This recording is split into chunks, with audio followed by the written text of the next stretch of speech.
Hey everybody, Joe Casamone here, and I want to do a little mini series about how I got into computers, how I learned web development, and where I am today. And I'm doing this because I think that the journey is helpful for a lot of people. I mean, on my podcast, How I Built It, I focus on telling that journey.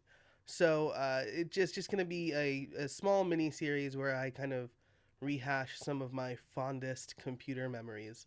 And my very first computer memory, that's not like playing Sticky Bear in on an Apple II in school, is my dad brought home this brand new IBM ThinkPad laptop. It was like 1995, and I had never seen anything like it before. It was like the first computer that ever set foot in our home.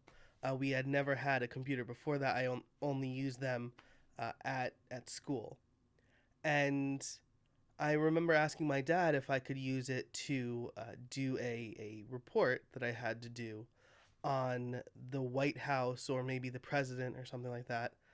And I had no idea how the internet worked. I didn't know anything about top level domains or anything like that. And so I just went to whitehouse.com. Now, anybody who's my age or around my age knows that whitehouse.com, up until a few years ago, I think, was actually a porn site. And so this big black and white image just slowly loaded on our dial up connection. And it had these two girls, and like stars were on their boobs.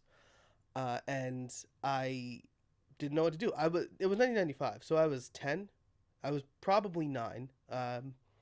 And I said to my dad, I was like, "Dad, I don't know what happened." And his reaction was, uh, "Turn that site off. Like, click away, exit out, whatever. I can get in trouble." So it wasn't like you shouldn't be seeing that, and it wasn't, oh, this is inappropriate. Like, how did that happen?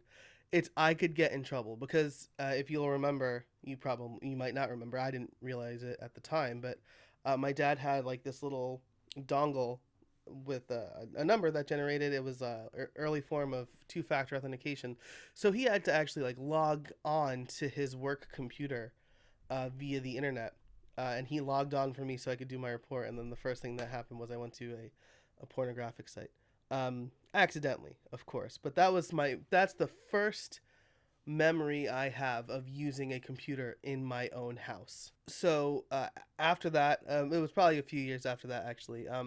We got like a simple Windows 95 computer that my dad kept in his office, and I played around a little bit with. And I accidentally installed AOL, and I like freaked out. And and then I like figured out how to uninstall it, and those two experiences helped kind of shape the idea in my head that, hey, maybe these computers aren't as hard as they seem, and or maybe it's just I had a knack for them, but those are like my first two real memories of using a computer. So one was accidentally going to whitehouse.com, which I think has been sold since then. I haven't been back to it. Um, and then the other was like accidentally installing AOL from one of those discs that they mailed to you, and then me like freaking out, um, and then figuring out how to uninstall it. So that's it. That is the first installment. A little me waxing poetic about my first memorable computer experience. Uh, After that, and I'll talk about this in the next video, but my dad actually let me pick out our first real family computer, which had a CD burner on it. So stay tuned for that next week. Thanks so much for viewing. If you liked this video, like it, give it a thumbs up down below, subscribe to this channel, and if you have any questions for me about my first computer experience, or if you want to share your story, let me know in the comments below. I'll keep an eye on them. Thanks so much.